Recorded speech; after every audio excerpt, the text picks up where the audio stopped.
mind ready to learn about the Heart Sutra.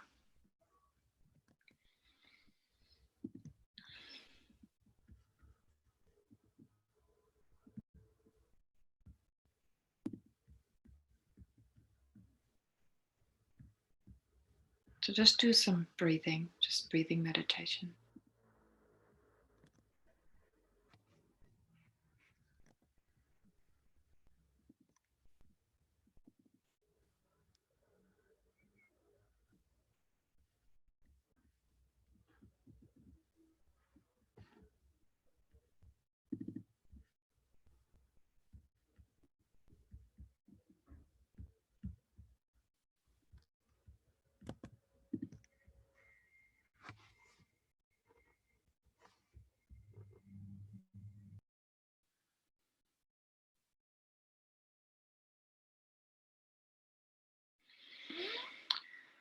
And then, of course, it's important that we set our motivation. So, in order to, take refuge, we take refuge, we generate bodhicitta. And then, of course, recite the four immeasurables, but with the right kind of motivation for the coming hour and a half. So, to first take refuge in Buddha, Dharma, and Sangha, of course, mainly in the Dharma, in the Buddha who shows us Buddhist psychology, but also in our own awakened state, like becoming a future Buddha, ourselves, to take refuge in our future enlightened state and our future state of being supreme assembly. And we can take the supreme assembly to be like a future Arya being who's understood reality directly, or we can just think of the Sangha. So to just kind of entrust ourselves in those three objects, and then of course generate bodhicitta by taking to mind all suffering sentient beings, so human beings, of course, right now at these challenging times, but also animals and other forms of life. So to take those to mind. Okay, so let's recite this together 3 times, and then afterwards, four immeasurables. I go for refuge until I'm enlightened to the Buddha, the Dharma, and the Supreme Assembly. By the accumulation of merits of practicing generosity and so forth, may I become a Buddha to benefit all sentient beings. I go for refuge until I'm enlightened to the Buddha, the Dharma, and the Supreme Assembly. By the accumulation of merits of practicing generosity and so forth, may I become a Buddha to benefit all sentient beings. I go for refuge until I'm enlightened to the Buddha, the Dharma, and the Supreme Assembly. By the accumulation of merits of practicing generosity and so forth, may I become a Buddha to benefit all sentient beings. So then, with bodhicitta in our hearts, with a wish to become awakened for the benefit of all sentient beings, we then get ready to benefit sentient beings, bringing them happiness and so forth. So I'll read one line and we have a few moments to reflect on it, and then I'll continue reading, doing the same with the last 3 lines. May all sentient beings have happiness and the causes of happiness.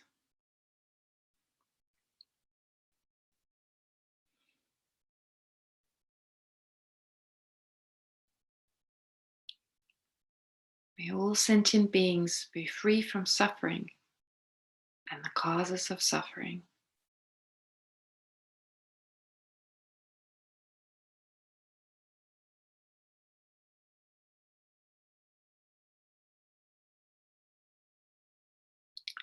May all sentient beings never be separated from happiness that is free from suffering.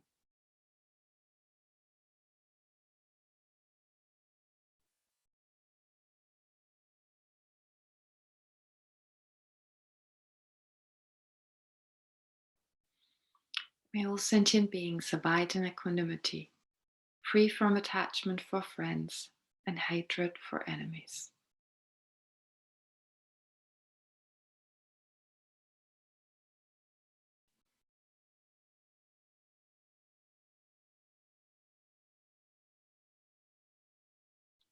Okay. All right. So, well, and to continue with the Heart Sutra, uh, it did basically did the whole beginning part, like the initial part, the introduction, went through the meaning of the title, the homage by the translators, and then the actual sutra, the explanation of the main body. Um, we talked about the prologue, the common prologue, where it's described what's going on, that there's an excellent place. It takes place, well, the Buddha was present at an excellent place. So the excellent place, the excellent time, the place, the person who's speaking, so the Buddha himself, and then the audience, they're introduced. So in that way, as I suggested earlier, to kind of visualize we are in this place, to then reflect upon the meaning of what we hear, what we learn about today and in the coming weeks. And then, of course, the uncommon prologue, the Buddha himself meditating in a way, or well, meditating, being absorbed in the ultimate nature of reality, which we'll hear more about today. And at the same time, taking to mind all conventional truths, so being able to take to mind everything that exists, which only a Buddha is able to do. But then, of course, also Avalokiteshvara, who is reflecting upon the practice of the perfection of wisdom. In other words, how to use our mind to understand reality. So he's meditating on that. Then the next part is the question of Shariputra, who asks about someone inspired by the Buddha, of course, asking how should someone who has generated great compassion, so the wish for all sentient beings to be free from suffering, and even more so, a person who has that the wish, may I myself be able to bring about the absence or the liberation from suffering for all sentient beings. And then there's the answer by Avalokiteshvara, which in the very beginning, if you look at the outlines, it talks about first how to train the perfection of wisdom during the first two levels of the path. I'll say a little bit more about this as we go along. We don't have time to go into great details, but just to give you a sense of what are these first states, these first stages, if you like, just as a kind of map to understand this is kind of like why we're doing this. This is how an understanding can be brought about. And basically that we can all get this understanding. We don't have to be ordained. You don't have to be monks and nuns. It's just a matter of thinking about meditating on these ideas, which again, we don't have to do in a not even in a meditative setting.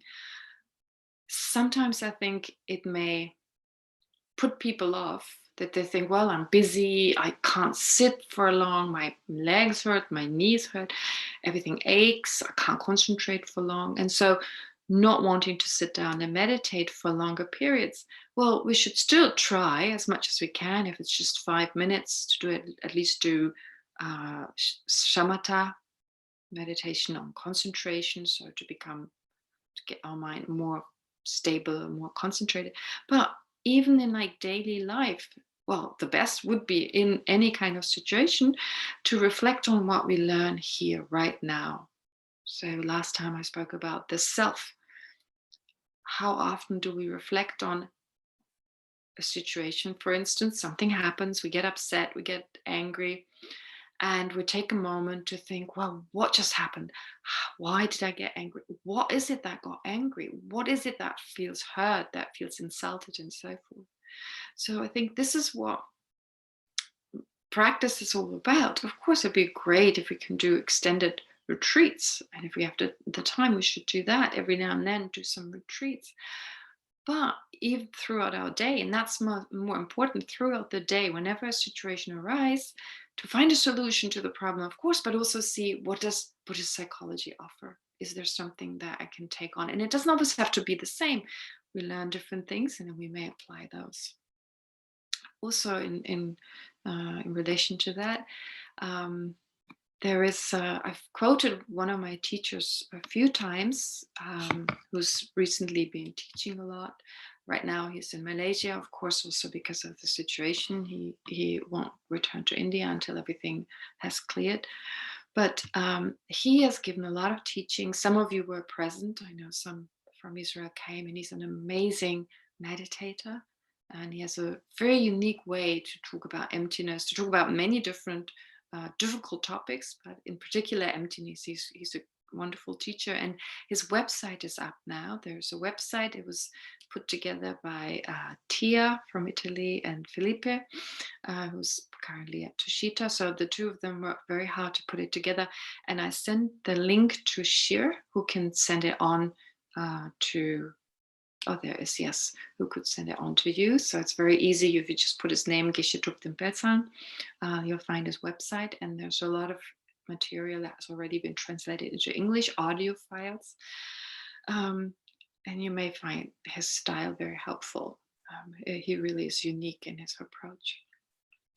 Anyway, so a lot of the things I'm talking about are actually coming from him. He's definitely been very instrumental in helping me gain a better understanding. So going back to the actual topic here now, after Avalokiteshvara was asked, how does someone practice? How should someone practice with great compassion? Well, then the answer is, of course, well, to see that the aggregates, mind and body, don't exist the way they appear, that they also don't exist the way they appear. So the same is true, of course, for the I. And last time I spoke a lot about the self. What is the I? What is the self? But I didn't introduce, or I didn't talk that much of inherent existence, that the I, the self, appears to our mind as inherently existent. It seems to exist in and of itself, essentially there, independently, objectively, and so forth. But I talked about a way in which the I also exists, which we usually misunderstand as a result of perceiving the I to exist inherently. And of course, not just the I. Whatever I say for the self or for the I is true for everything else, for all other phenomena. However, here in the Heart Sutra, the self is mentioned first because it says also the five aggregates. So implying that just as the I doesn't exist the way it appears, so do mind and body not exist the way they appear to us. And so it's just implied, it's just that one word that's saying, well, remind yourself, the self doesn't exist the way it appears. And so if the I really existed the way it presents itself to us, very solid, and it depends. It depends on the situation. When there are strong emotions involved, strong embarrassment, strong feeling of hurt, pride, those are strong emotions. When they arise, there's a strong sense of I. So at those times, it's actually quite helpful to think back of those times. In a meditative session, you would do that. But even just at home, you just went out, came back, and you start thinking about what just happened. You had this encounter with this person, you got really upset, you felt insulted, you felt hurt, or you were wrongly accused. Those are great moments only for the reason that they give us the opportunity to reflect on how the mind reacted. The feeling of, oh, this is personal. This person, I take this personal that they've said this to me. Or we're on the phone with someone. It may be a loved one, maybe someone we're very, very close to. It doesn't always have to be some strange enemy or whatever. In most cases, it's the people we're closest to we feel the most hurt by in certain situations. So to analyze, all right, what just happened? And I mentioned that before, our mind becomes our I forget the word again, in the laboratory, in the lab. Now you're not here to tell me something never mind, becomes the thing that we analyze, is the thing that we investigate. Petri dish becomes the petri dish that we analyze. So with this curiosity, what just happened? To see, how did I get to feeling insulted, to feel upset? And I didn't talk so much about it last time. I spoke more about the self. It appears to be permanent, solid, existing in and of itself.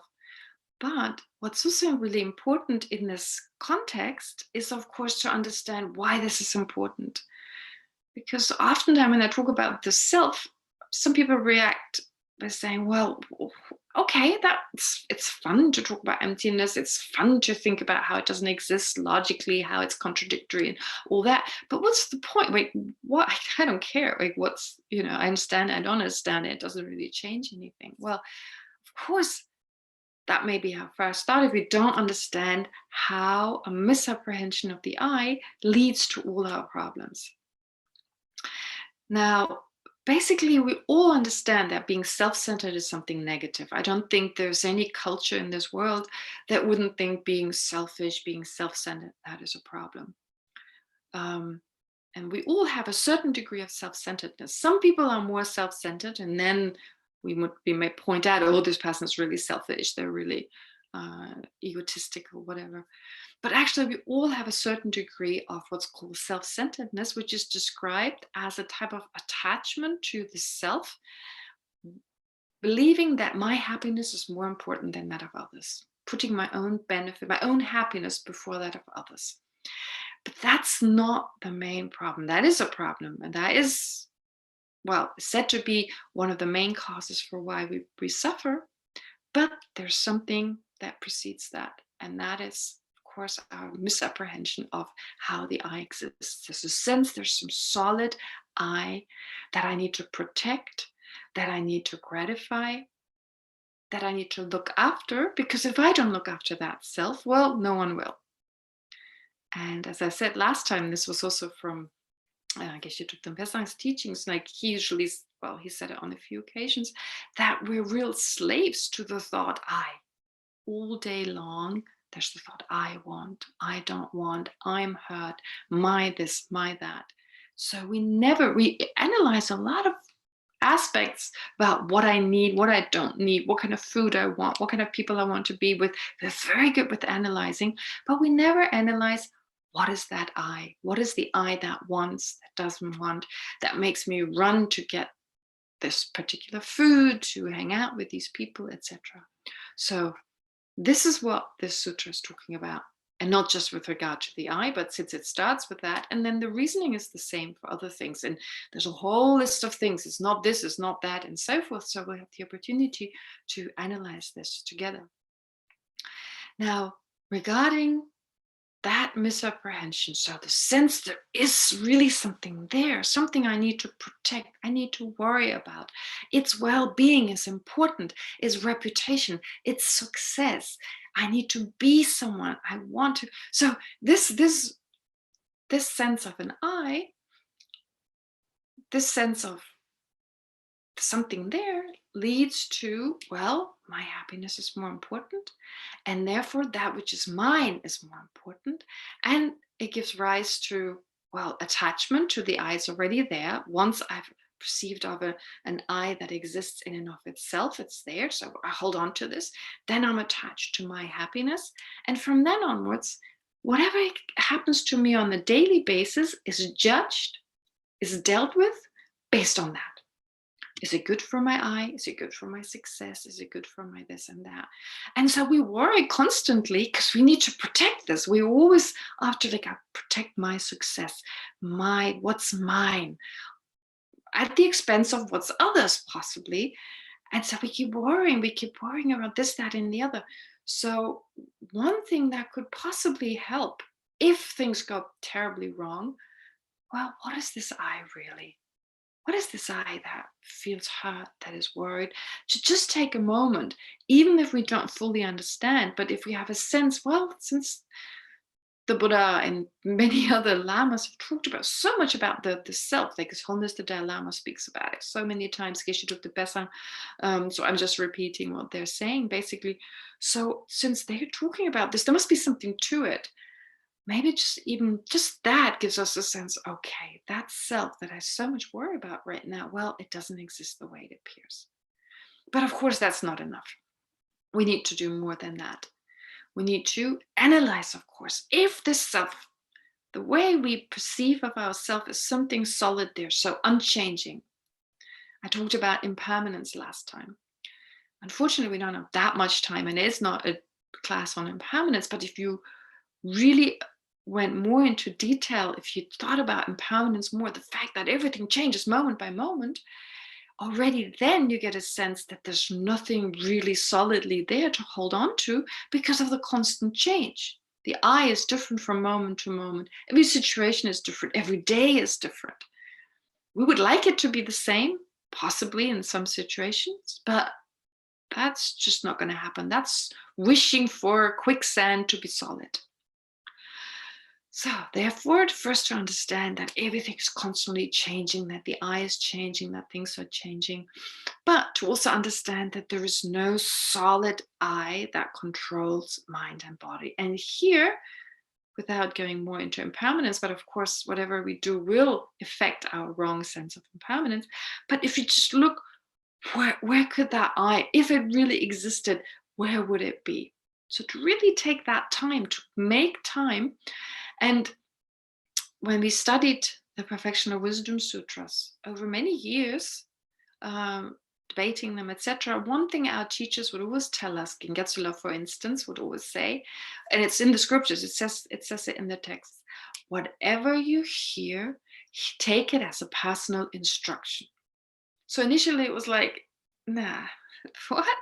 What are they talking about? It's so abstract and so weird. It's got nothing to do with me. How can I take that as personal instruction? But over time, you train yourself to check, oh, directly or indirectly, how can I take this? How can I integrate this into my own life?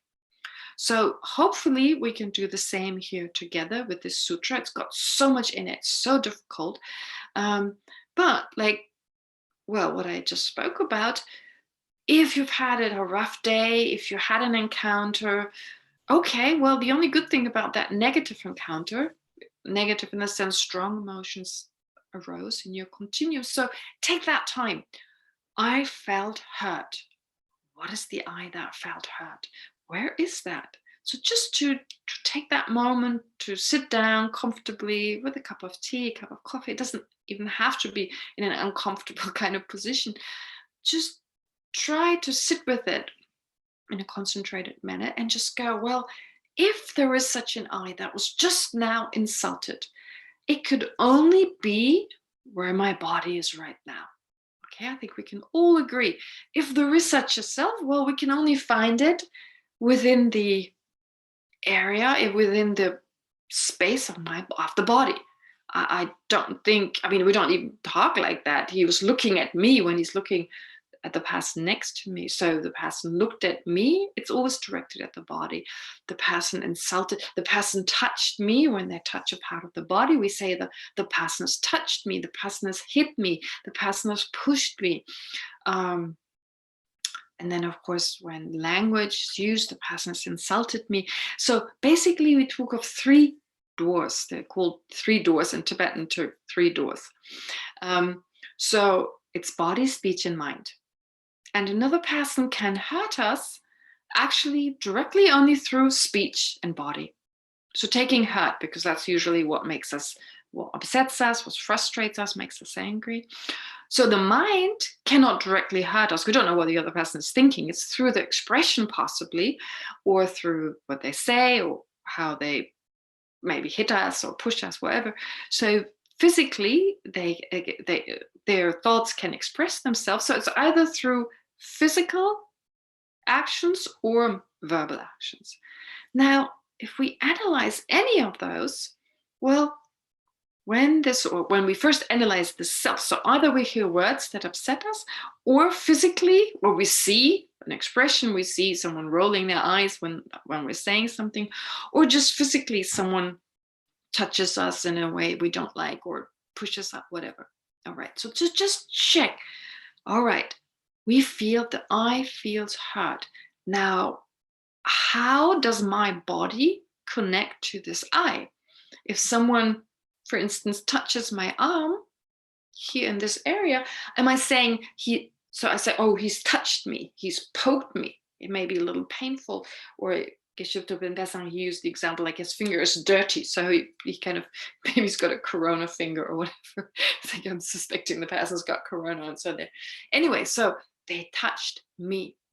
Now the question is, where is that I? Is the I right here? Am I saying they've touched my arm, therefore they touched the I? Are we saying the arm is the I? No, I don't think we're saying that. So, I mean, there's two ways in which I was touched is true. Two ways, if there was such a solid I, the way it appears. So I was hurt, I was touched, touched in a negative way, like I was just someone kind of, what's the word, came into my personal space, came too close to me and touched me. So basically, either the arm is the I, or it pervades the arm. Okay, because otherwise, if the I is somewhere else, I mean, there's a strong sense of a self. So it can only be found in the body. So is it in a specific place? Sometimes it feels it's in a specific place. It feels like it's in the heart or in the behind the eyes or in the head, usually around the trunk area, like the trunk or the head, somewhere there. Not really in the limbs, arms and legs. People don't really feel like their eyes is in their arms and legs. So that would already be troublesome to say, oh, he touched my arm, because we have no sense of the I being the arm, or the I even pervading the arm. So then, how does this hurt me? How come I say the person touched me? Now, of course, many of you have heard, we usually what we do is we designate I on the basis of parts. But if our mind merely thinks, oh, I designate I on my arm was touched, then we wouldn't get upset. Like, no way. If you have a correct sense of the I in that moment, would we be able to get angry? So we get upset, we take it personal, etc. Whatever happens in a situation, what happens is there's a connection between this arm and the I. So to analyze this, what is really happening? How come my arm, how come I associate that with the I that's not personally hurt?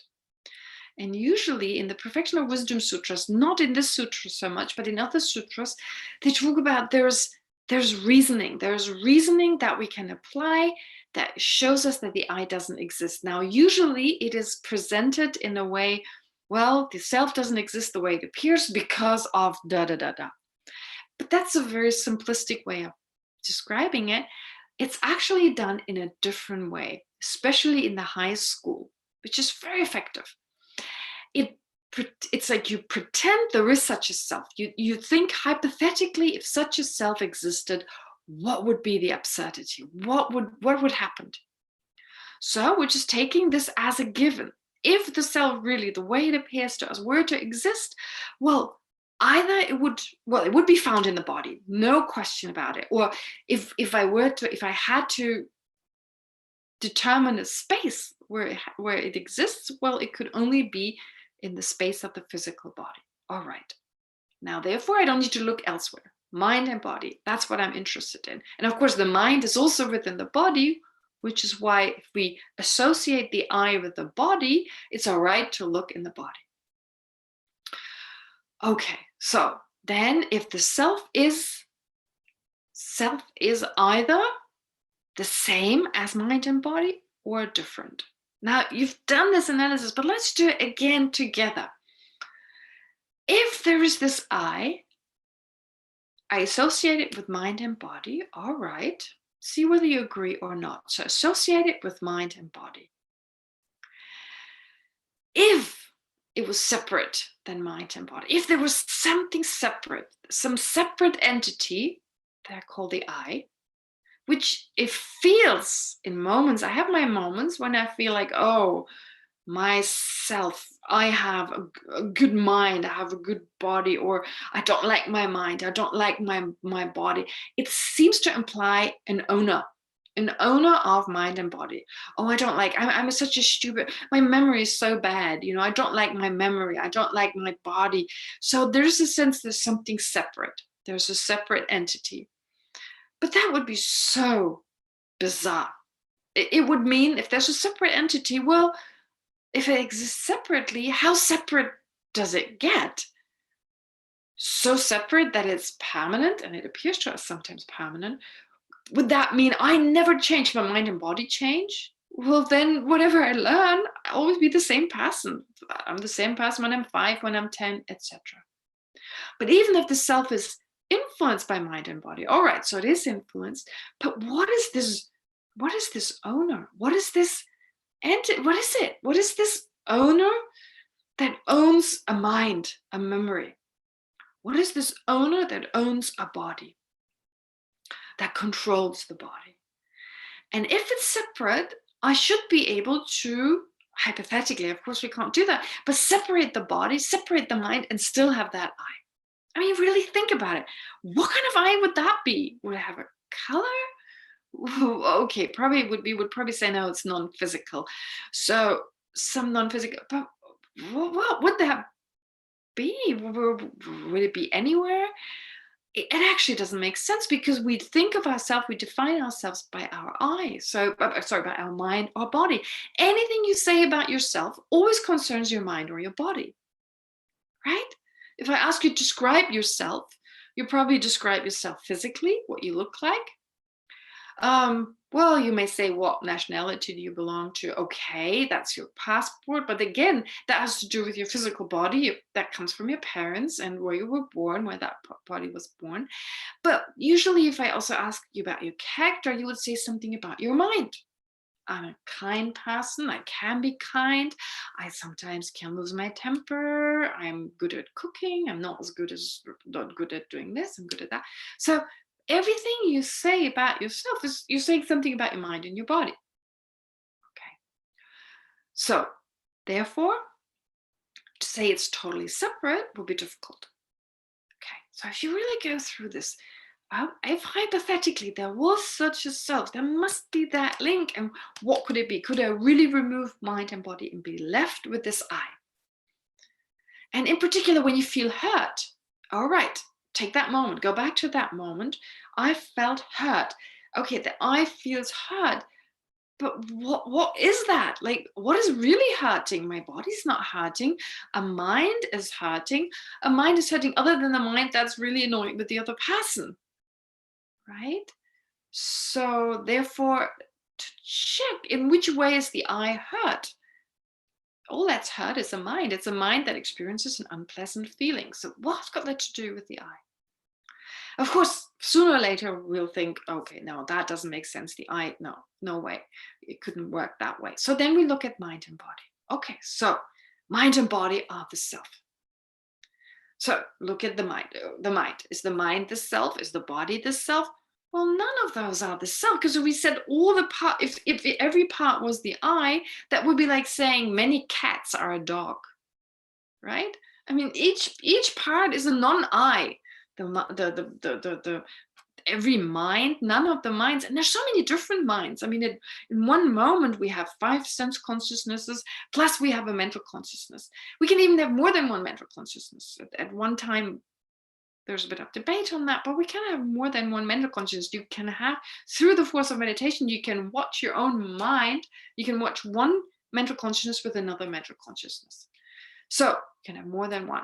That there's more than one is very clear in the scriptures, but what that exactly means, there's more of debate on it. But definitely more than one mental consciousness. So you can have 2 mental consciousnesses and 5 sense consciousnesses. Well, wow, multiple personality if they're all the I, right? So you split I, but if you have 2 mental consciousnesses, you have 2 I's. Well, that wouldn't work. And anyway, it's a mind, it's not an I. And I still talk about my mind, and I still feel the person hurt my feelings. So they hurt my feelings. It feels very strongly like there's an I that has this. So again, going back to my sense of I that determines my anger, that induces my anger, is responsible for my reactions, etc. So to go through the body, is there an I? Is there? And to really take that time, to make some time. And if we get bored, well, take a break and do it some other time. Okay, so which part of it?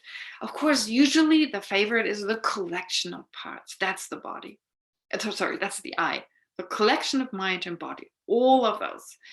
But again, what does a collection mean? Collection, that's again, you could ask the same question. What is the collection? Right? All the parts. Okay, all the parts. All the parts means all the parts, all of them are the I. Well, none of them are the I, but all of them are. Okay. So it's again like many cats being a dog. All right. And not just that, if all the parts are the I, well, whatever happens to one part must happen to the other parts, because they're all the I. They're all the I, right? They're all the I. So if all of them are the I, if one part is sick, the other must be sick too. Okay, because what is the idea of all of them are the I? Then, okay, so if my right leg is hurt, my left leg must be too, because they're all the I. And if one is, okay. Now with the I, usually the analysis with the I, we do what I just did, but then very quickly we go to another object, like an object such as a table or a chair, just because it's a little easier. With the table, you have like 3-4 parts, and that's it.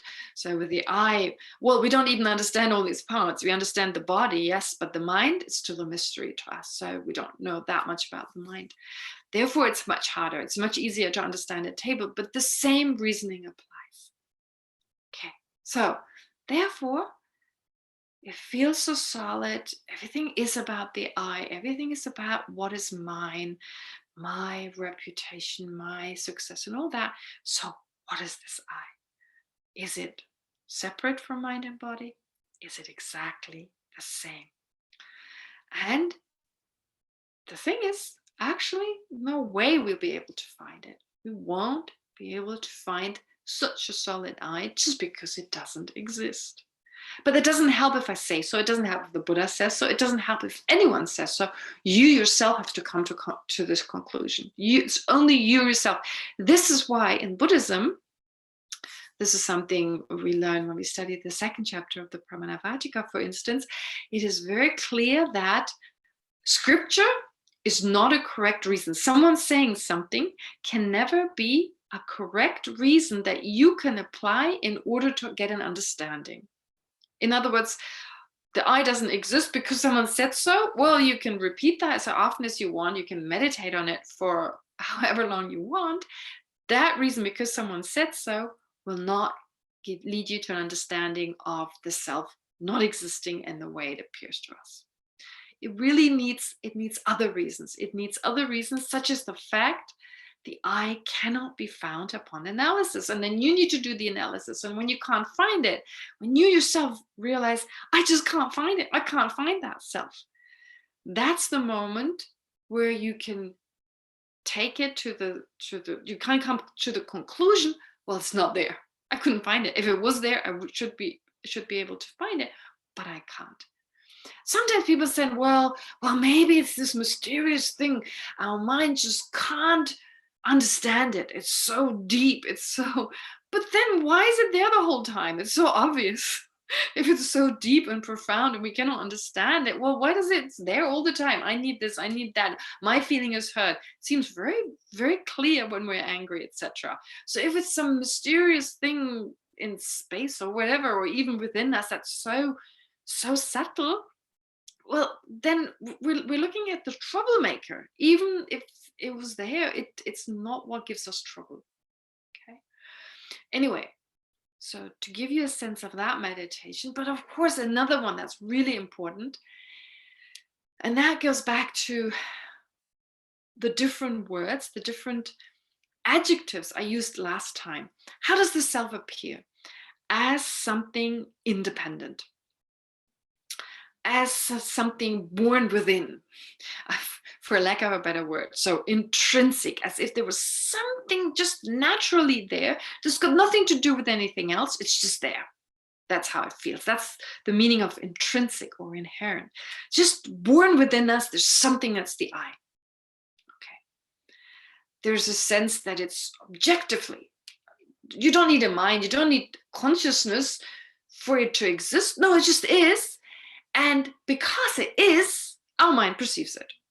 Because it's already there, that's why we perceive it.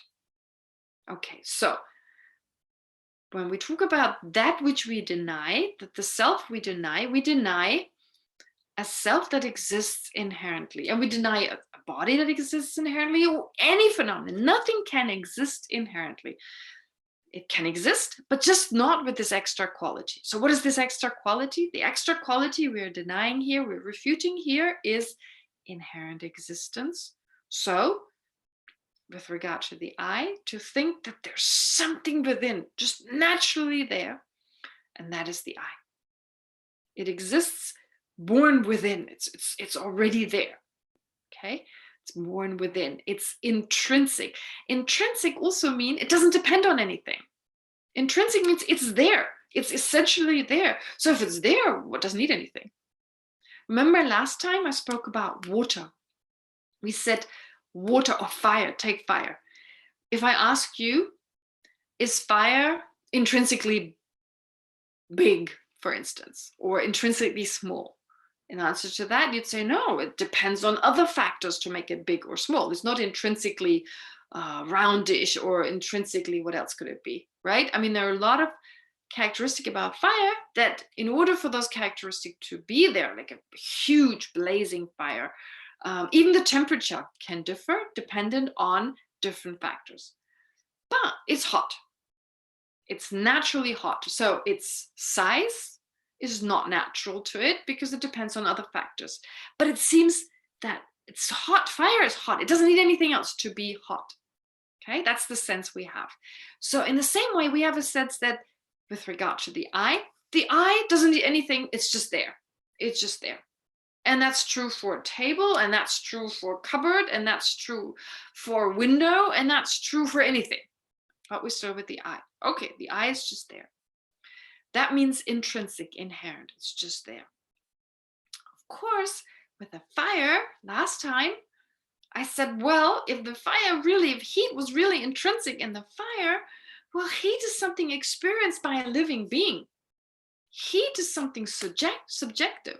Not everyone experiences, well, there may be some living beings that experience fire as cold. Could be, right? So just cold. I'm not talking about burning. I'm talking about cold and hot. If fire was intrinsically hot, everyone would have to experience it that way. And if there's a living being that be cold close to fire, well, what does it make the fire? Hot or cold? Is it hot or is it cold? Right? And when we can do this exercise with like any temperature, just use everyday kind of temperature, 22 degree. I said last time, for someone from South India, where it's usually 36 or whatever, it's cold, 22 degrees. For someone from Germany, it's warm. So what is it? Is the temperature warm or cold? Well, it depends on the person. So it's in relation to some experience, can we say 22 degrees of this, that, and the other. Likewise with the fire, it is in relation to someone experiencing it as hot that we say fire is hot. If there's no one to experience, hot is something you experience with a consciousness. I don't think there's a vase that'd be like, oh, like it doesn't have a consciousness. Oh, it's hot today. I need to take off my whatever. A vase takes off. So the point is, therefore, experience of heat is something subjective. Therefore, we're saying that although we have a sense there's something intrinsic in the fire, there's something intrinsic within me that makes it the self, well, actually can't be found. Okay, but that's just to explain these adjectives I'm using, what I'm denying. All right, so an intrinsic, something within. Then there is independent, because if the I existed, intrinsic, it's already there. It doesn't need anything. It doesn't need anything else to be there. It doesn't need anything else. Okay. So for that, we have the explanation of dependence, interdependence. The word, the technical term is dependent arising. I like the word interdependence. That whatever exists depends on numerous other things, on so many other things. If the self existed in and of itself, independently, I could ask you, say something, describe yourself so I understand you, and you could just talk of I, and I would understand. But can you actually do that? Can you? This is something Yangden Rinpoche once said during a teaching. He's also a great Lama, Yangden Rinpoche. Some of you may know him. He usually gives review classes after His Holiness's teachings. Quite a young Lama.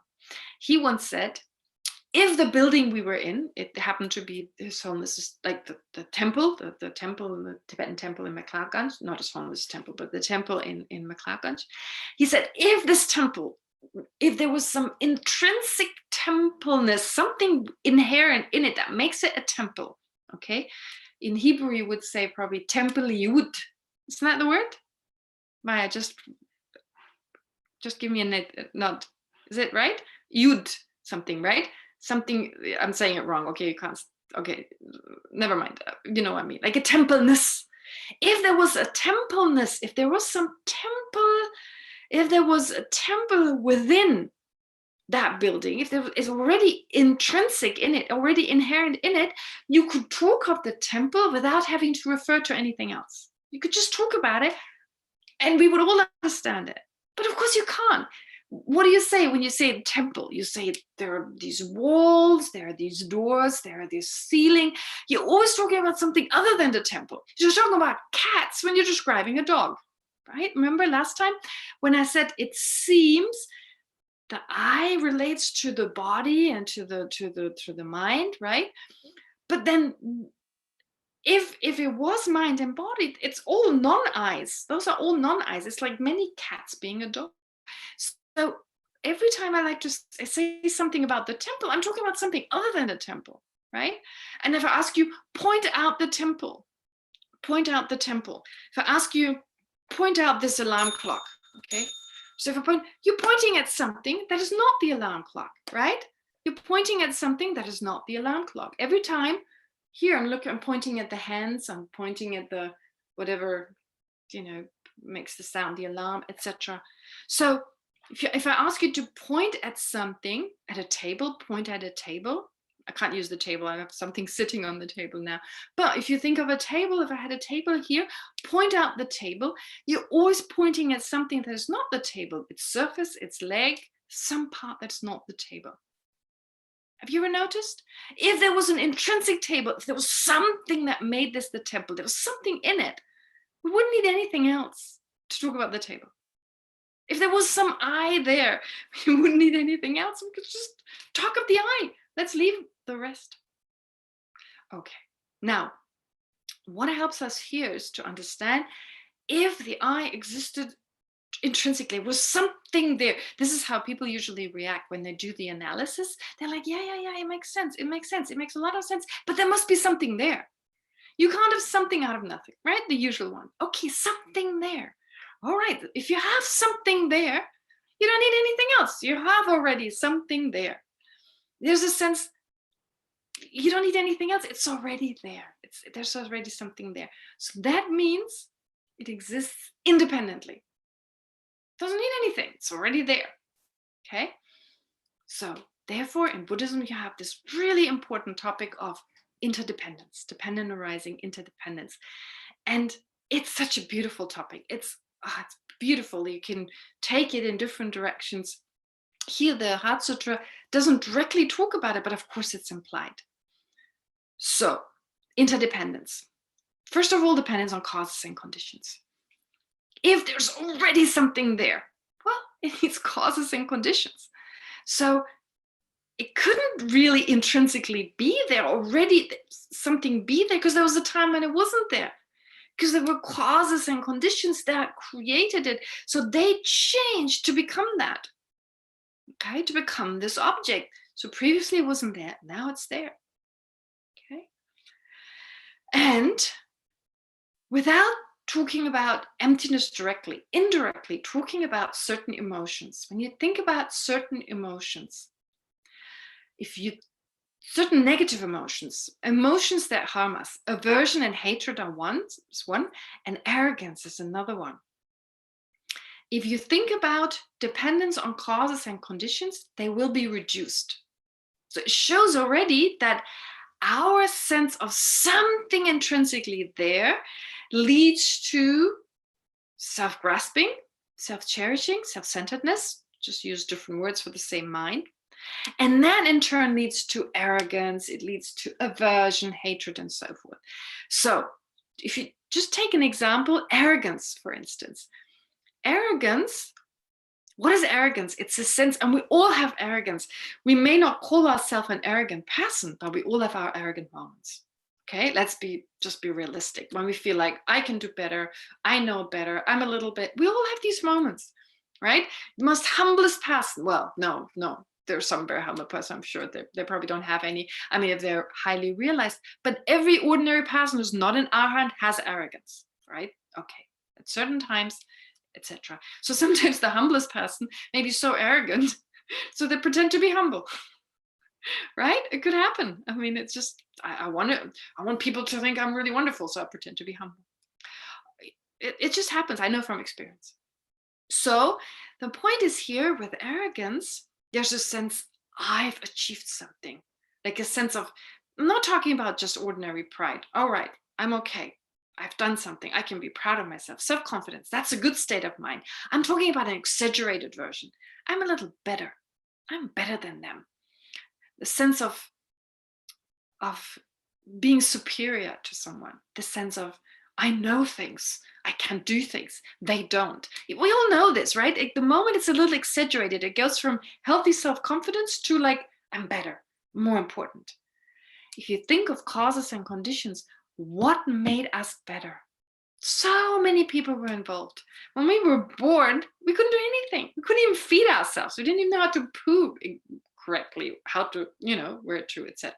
So the point is here, everything I can be proud of, well, so many other people were involved. So if I just think my own personal achievements, whatever it is I'm proud of, well, I was not on some island and gained whatever I gained, whatever, if it's external beauty or whatever, so many factors. If I have beautiful skin that is dark, well, I need the sun at least, or skin products that, etc. I mean, I don't even know to go into details. So I mean, think of causes and conditions, that everything, I myself included, was created by causes and conditions. Then how can I be proud? I should be arrogant about all these other people that helped me. I should feel like, wow, these other people, they're so amazing, they're so superior, because they were all part of this process of getting me where I am right now. Okay, so that's one example. I don't know whether you find that immediately helpful, but if you possibly take some time and think about it, if you find your arrogance actually lessens, well, you've actually been able to make this effective, this idea. And another one is hatred, for instance. So if we hear, I've given this example many times, but if we hear of a person who's done horrible things, like a serial killer, think of this serial killer, this guy who rapes all these women and does the most horrific things, and it's terrible. There's this, we may experience hatred in our mind, feel hatred, aversion. We just want this person to suffer. We want them to be. And then we hear their story, how they got there. As a child, they were abused, they were raped, no one who turns into an abuser is not also the victim in another way. Again, that would mean there's an intrinsic evilness that people are just born with. I mean, come on, how is that possible, right? You're like, as a child, you're already this evil person. You already have evil, like you're totally evil, like everything about you is evil. Or were there causes and conditions that doesn't mean it's okay. It doesn't mean they shouldn't be punished and they shouldn't be dealt with, but it softens our heart.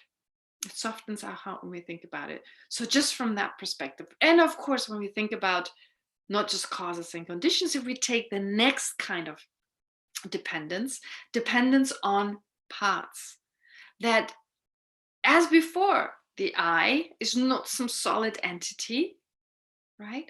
It's made of parts. It's not some unitary thing, some just one solid thing, although it appears that way, but it's actually made of many, many different parts. So which one is the I? Right? Which one is the I? We're not saying the I doesn't exist. I need to stress this. I haven't really said that. It just doesn't exist the way it appears. So of course there is an I. I'm not saying I don't exist and you don't exist. Of course we all exist, but not in that solid way in which the mind seems to, it appears to our mind. I mean, there are lots of examples like that, where things appear one way, but they exist in a different way.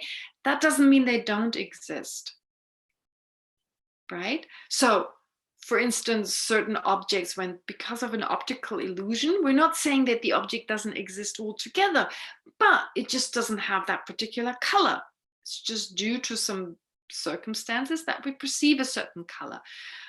Likewise, with the sun, of course, is there, but the sun is not actually moving, right? We believe the sun has the characteristic of moving around the earth. That's how it appears. Well, now we know that scientifically doesn't make sense. The earth is actually moving. And still we say the sun rises and the sun sets. What about your basic goodness? Okay, so basically with regard to, I'm getting to this. So the point is here that with regard to the sun rising and the sun setting, for instance, the sun is there, but it doesn't have that characteristic of actually moving around the earth. So likewise with the self, there's nothing intrinsic that we can call the self. Now, someone asked the question, what about the basic goodness?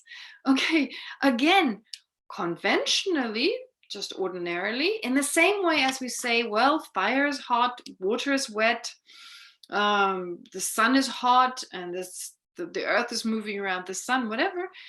This is the basic nature of these objects. We say on the conventional level, yes, there is this basic goodness that we have, but there is no intrinsic basic goodness, because the moment if there was some intrinsic goodness, I haven't really talked about the last part yet, but I will, the last type of dependence. So first of all, this goodness is still dependent on causes and conditions. So dependence on causes and conditions, it needs at least a previous moment of mind, okay?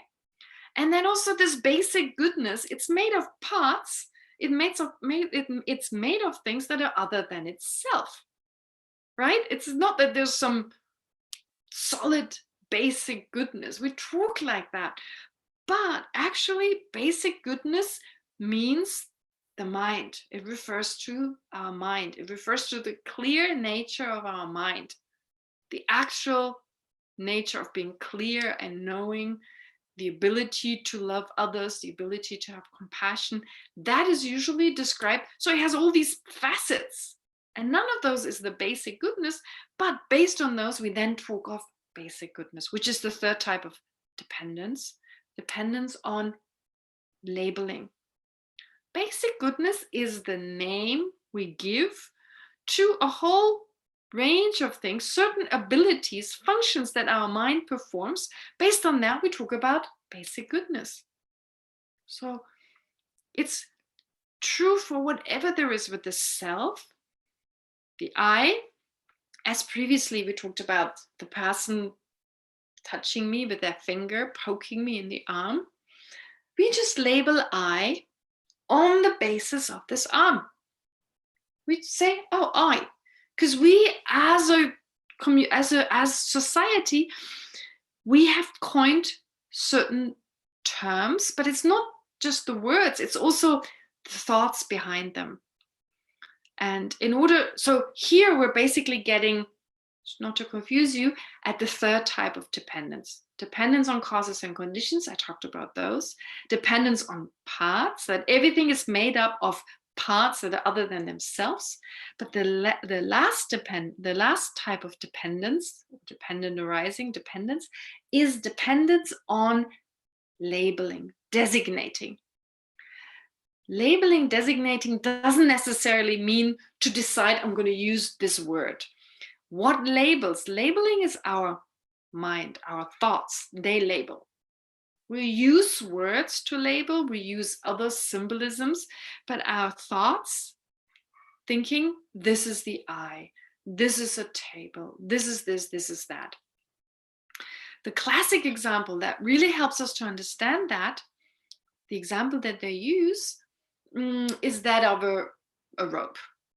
You all know the classic idea of a rope.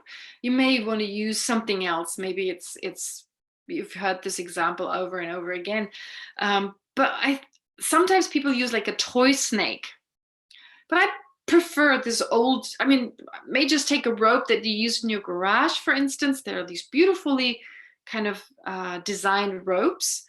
And you may have one, or like a pipe, like a hose that you use to water your flowers. So usually it's coiled in the corner, and you keep it in your garage or in some shed. And sometimes they have these stripes, like it's black and it's got like yellow kind of stripes on it. They look quite pretty sometimes. So it's coiled together. It's in the dark shed or in a garage. You don't see it clearly. You just see the design and something longish kind of coiled together. And your thought is, it's a snake. There's a thought. There is this thinking, snake. What are you doing in that moment? You see certain parts, right? Some certain parts, a color and a shape, which you would never call snake. That's not a snake. But you see certain parts, a shape and a color, and you have the thought, snake. You label snake. Now, of course, this is actually not a snake. But that's the whole point of it, because it's very obvious to us that in that moment, no snake can be found. Why? Because although it resembles, with the shape and color, it resembles the snake, but actually, when we look closer, there is no snake. Okay, we can all get that. We all understand that.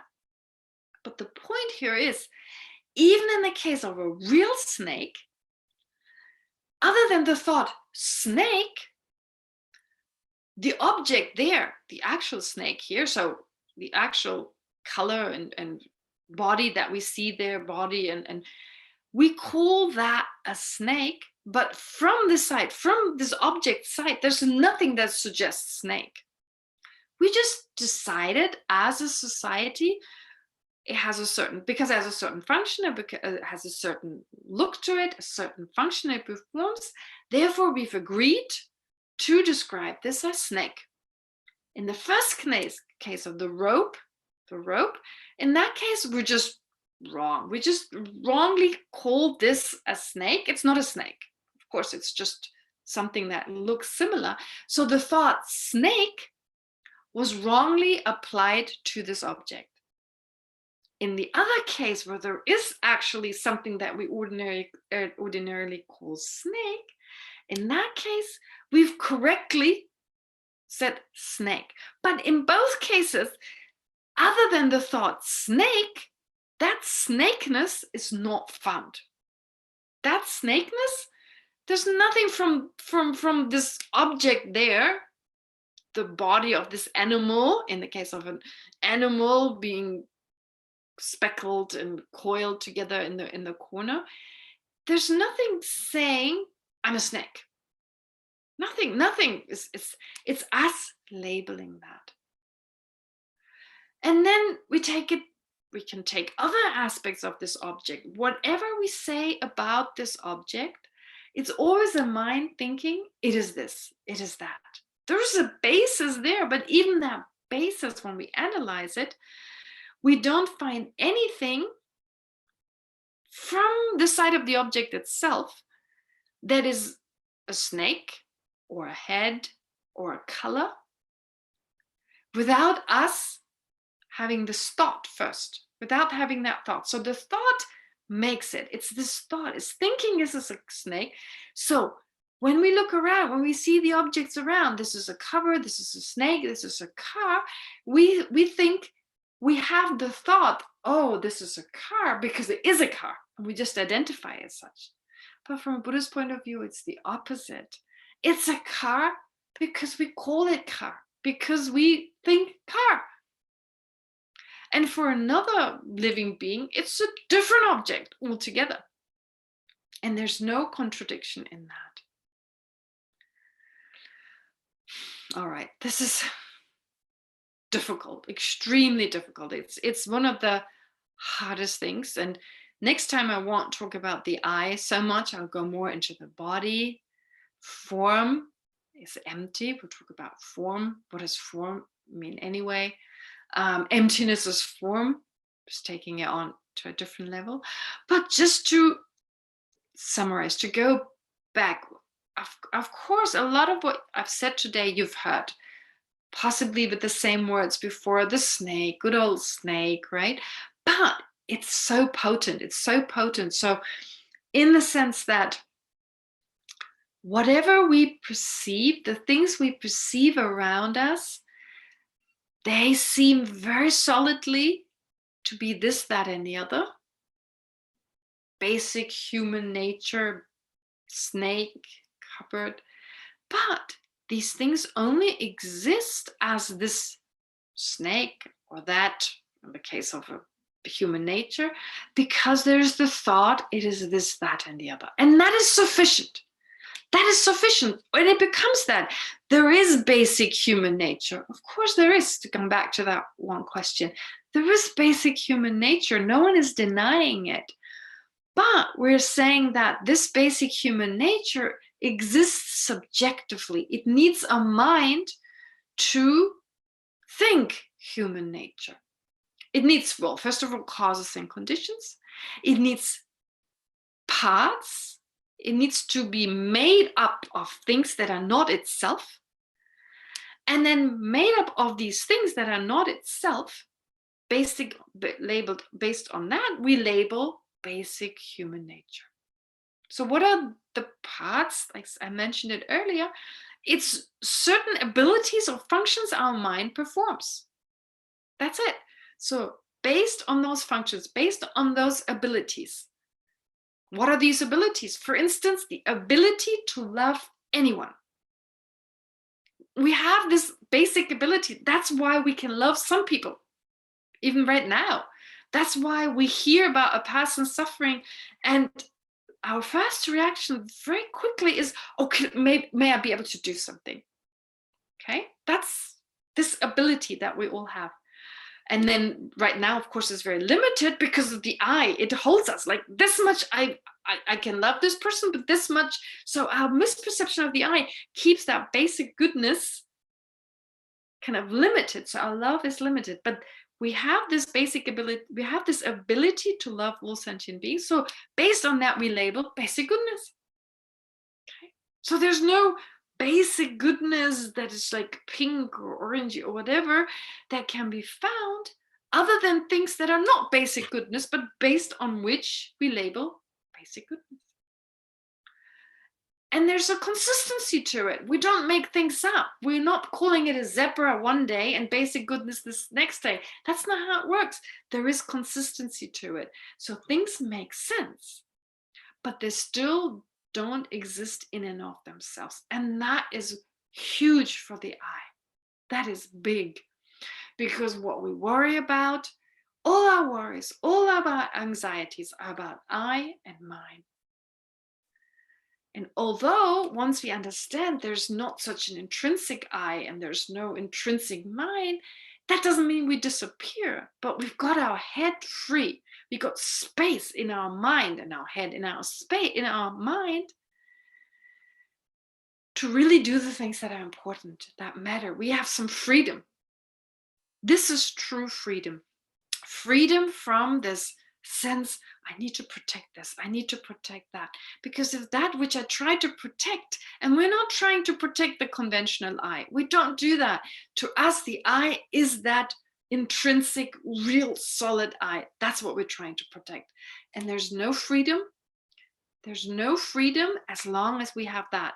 As long as we have that sense, we have to keep busy gratifying that mind that believes the I is there. It's a particular type of consciousness that is just wrong in its perception, just as we have wrong consciousnesses other than those. If we perceive the sun appears to rise in the east, if that appearance fools us and we believe it does exist, it does rise in the east, well, we have a wrong consciousness there, out of which we may act in a certain way. But that's a lot less dangerous than the consciousness that perceives this I to be solidly there and then give rise to another mind that believes my happiness is more important. Okay. And now, of course, we can see it leads to hatred towards those people who may threaten or do threaten, I call my happiness, my success, my this. That doesn't mean I do not look after mind and body, because conventionally I do exist. There is a mind, there's a body, although not inherently existent. We get to that next time. But that this reputation or this success or whatever I try, that I just cannot find. And I think we'll have some time to do a meditation on that. So I've spoken about this the whole hour. I've had a question pop up. So there was a very good question. I think I read the word Noga or someone. And then it was, well, what about basic goodness? I hope I've answered that, because basic goodness, we don't really understand what that means. So it's a little difficult to then define it and say, well, it's just the label given to this, that, and the other. But I hope from what I said, it's a little clearer. Anyway, you're also welcome to ask questions in the group again. That worked quite well last time or the time before. So if you're okay with that, if you agree, we'll leave those questions to the group. You can send them, and then Shir will pass them on to me. And instead, we'll do a meditation together.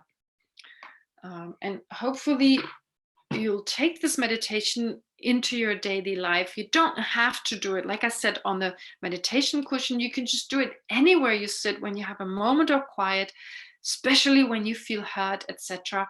Give it some time.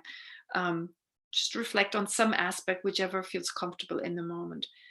But what we're trying to do now, I'll need to say a few words. So please take to mind a situation you were hurt, a strong emotional state, or where you were very pleased, where you had a very strong sense, I've been appreciated.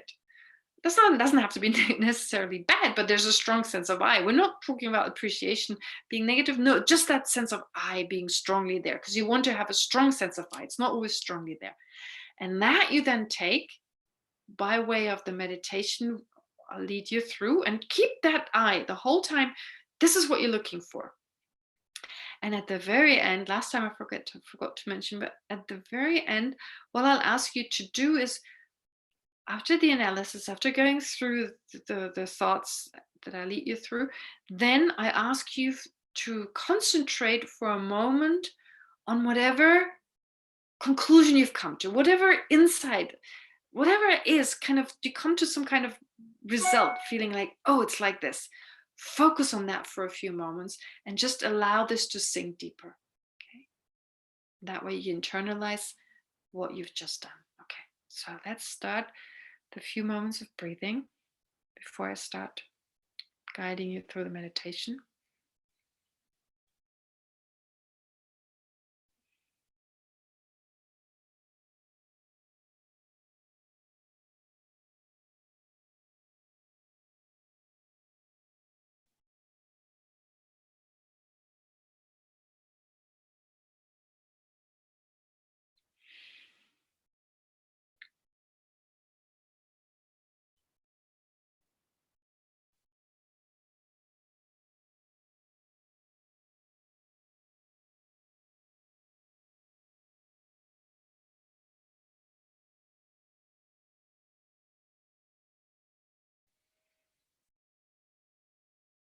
Now take to mind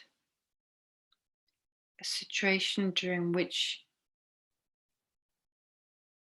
you experienced a strong sense of I.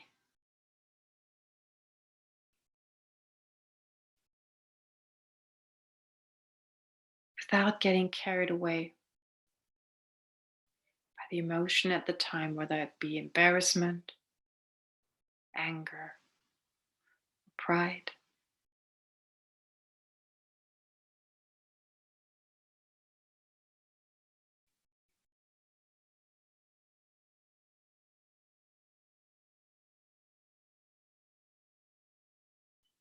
Allow yourself to feel that sense of I.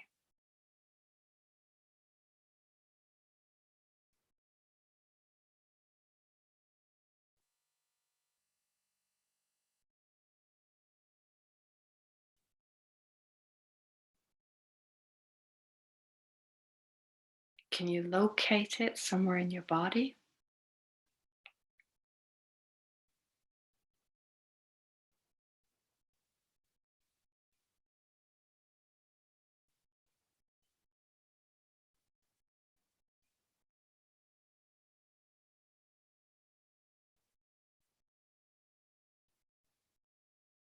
Now, if that I, as solidly as it appears,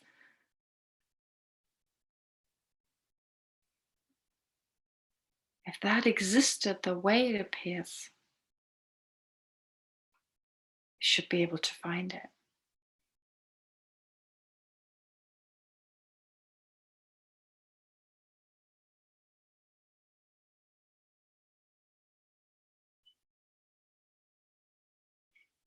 Does it appear to be different from your mind, different from your body?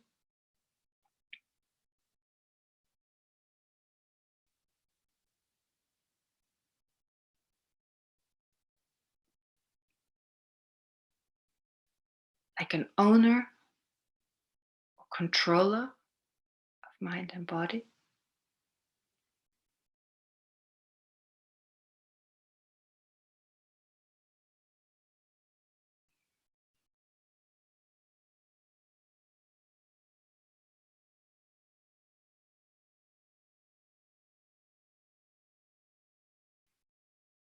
Well, if it does, you could remove your body and remove your mind and should be left with this I.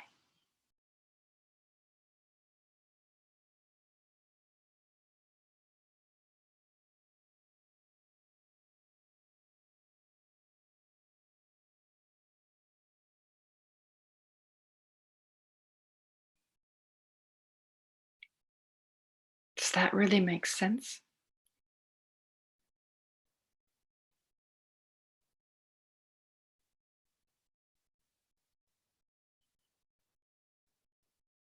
An I without mind and body?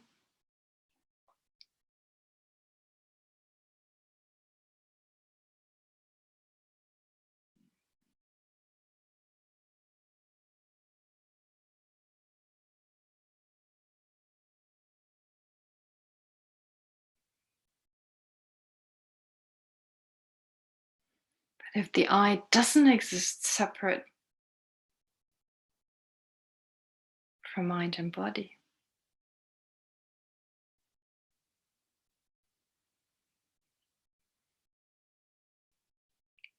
the only other possibility is that it is mind and body.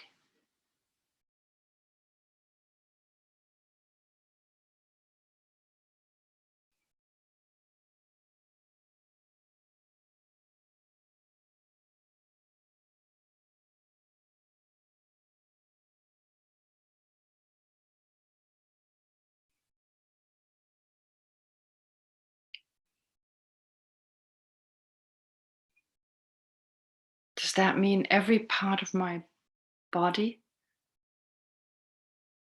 and every mind is the I?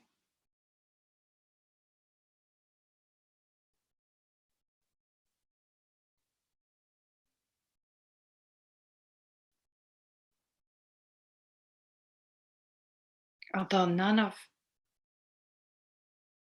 those parts really are an I. Wouldn't it therefore be like saying many cats are one dog?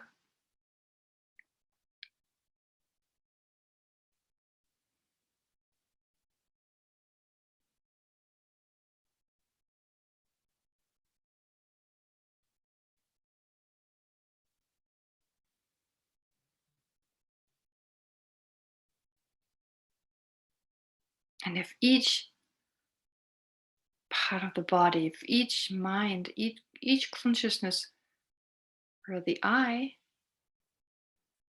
we'd end up with many eyes.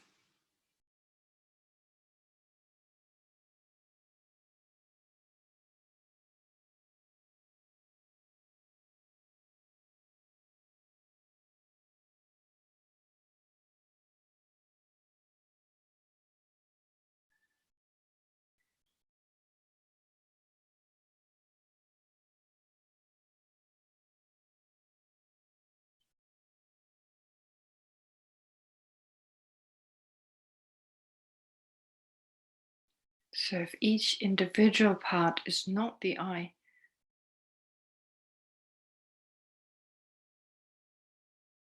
The other option would be that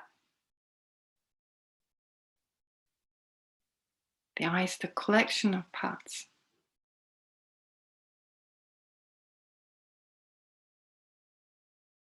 My body,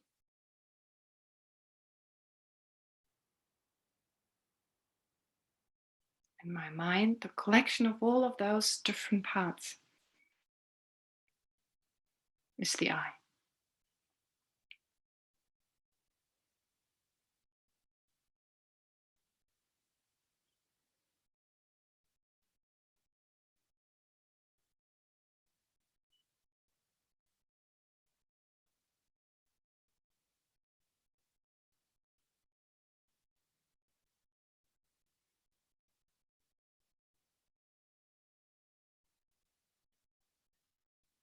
But then,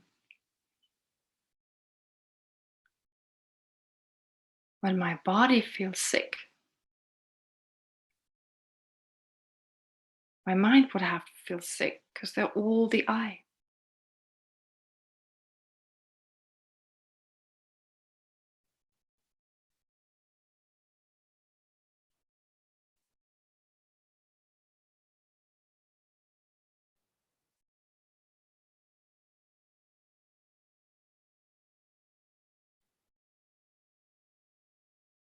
And what is a collection anyway?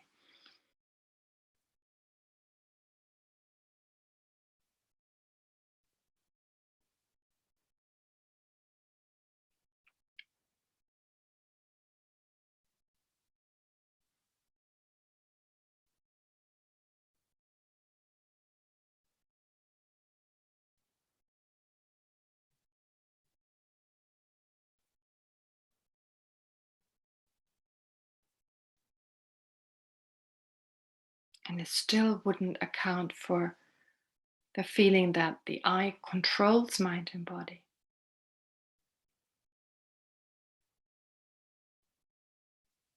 since all the parts don't control each other.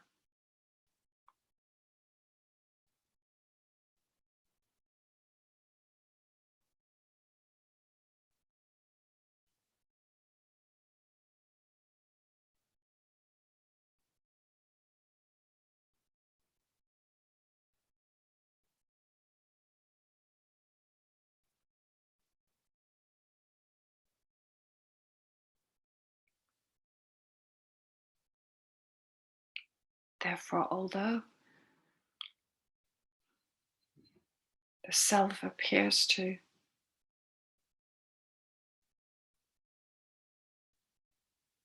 exist independently, as intrinsic within mind and body,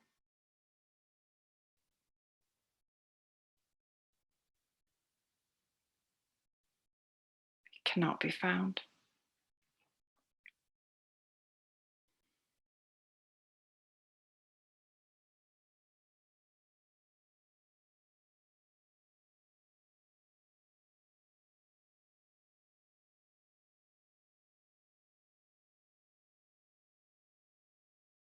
It cannot be found because the way it appears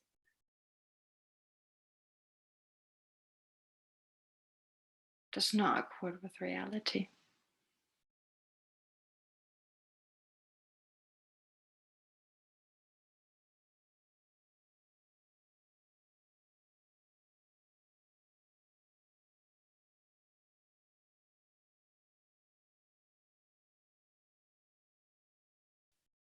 There's only a conventional I,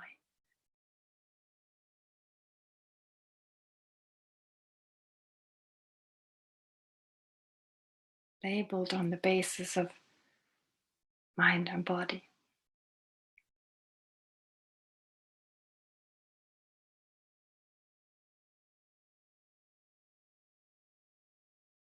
So when the mind meditates,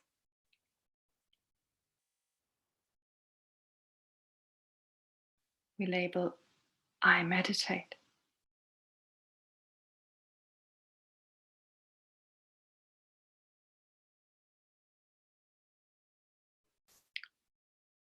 And the legs walk.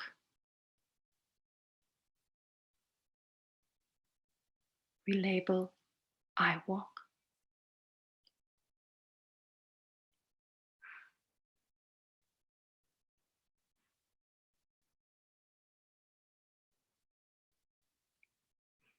When the hand writes,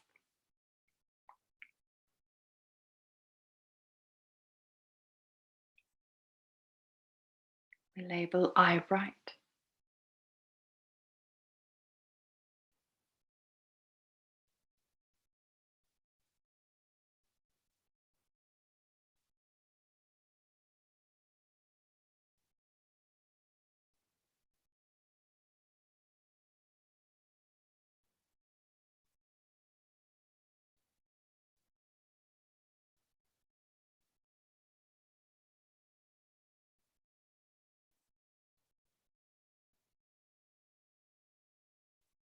So see whether you can get a sense that the object of our anxiety, a solid I, the object of our worry, when it comes to my success, my reputation,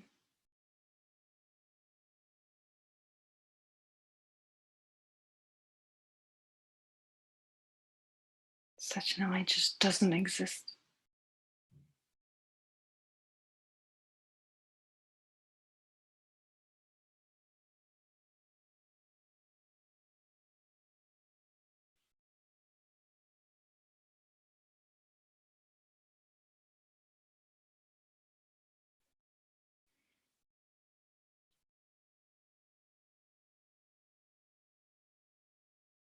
So now in conclusion, having done this meditation, spend a few moments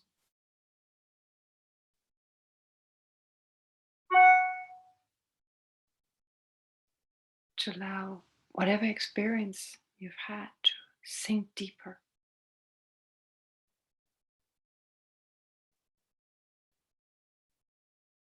deeper into your mind, into your more emotional level of the mind.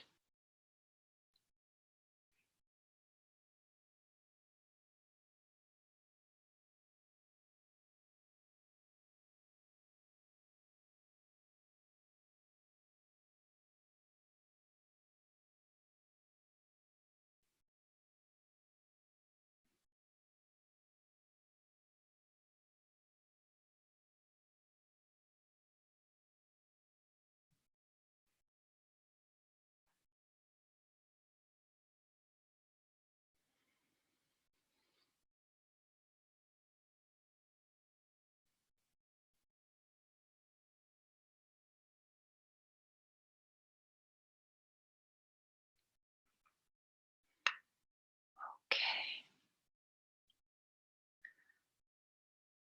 Unfortunately, I have nothing to like a meditation gong, so I have to just say, okay, all right. Now, the meditation we just did together, that's how it's traditionally done, but there's no reason why you cannot adjust it to your circumstances. So, to take any situation in life, to sit with that for a moment, if you have the time, and check, what is this I that feels hurt? What is it? Why do I feel hurt? In what way is there a sense of an I that feels hurt? And when you don't find that, if you don't find something as solid as that, it's so much easier to just let go. Just let go. All right. Anyway, we'll continue next time. I spoke more about the I, just to complete what I had started last time, but I'll continue with form is empty, emptiness is form next time to be more specific, to more specifically go into the text again. And like I said, if you have any questions, please feel free to ask. Okay, great. Sure. Can you put up the dedication, the screen?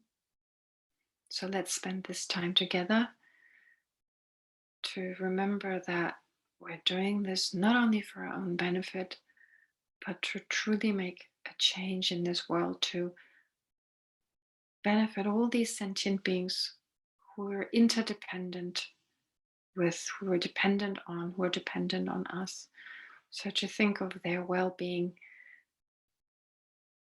may whatever virtue I've accumulated here today, may that become the cause to actualize my conventional basic goodness in order to become a fully awakened Buddha and be of greatest benefit to all sentient beings. And with this in mind, let's recite this dedication prayer. May all beings everywhere, plagued by sufferings of body and mind, obtain an ocean of happiness and joy by virtue of my merits. May no living creature suffer, commit evil, or ever fall ill. May no one be afraid or belittled with a mind weighed down by depression. May the blind see forms and the deaf hear sounds. May those whose bodies are worn with toil be restored on finding repose. May the naked find clothing, the hungry find food. May the thirsty find water and delicious drinks. May the poor find wealth, those weak with sorrow find joy. May the hopeless find hope, constant happiness and prosperity. May there be timely rains and bountiful harvests. May all the medicines be effective and wholesome prayers bear fruit. May all who are sick and ill quickly be freed from their ailments. Whatever diseases there are in the world, may they never occur again. May the frightened cease to be afraid, and those bound be freed. May the powerless find power, and the people think of benefiting each other. For as long as space remains, for as long as sentient beings remain, until then may I too remain and help all suffering sentient beings.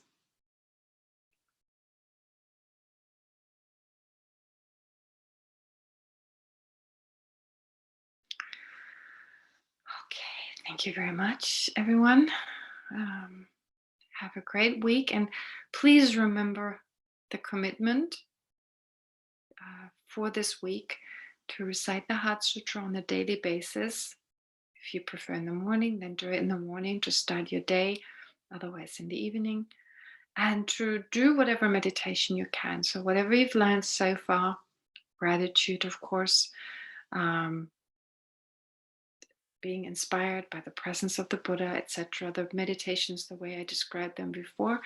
And when it says that, also the five aggregates, remember the word also means the self, and take a moment to just reflect on the self and do the meditation the way described, and possibly adjust it according to your needs. Okay, thank you very much. Have a great week. Bye-bye.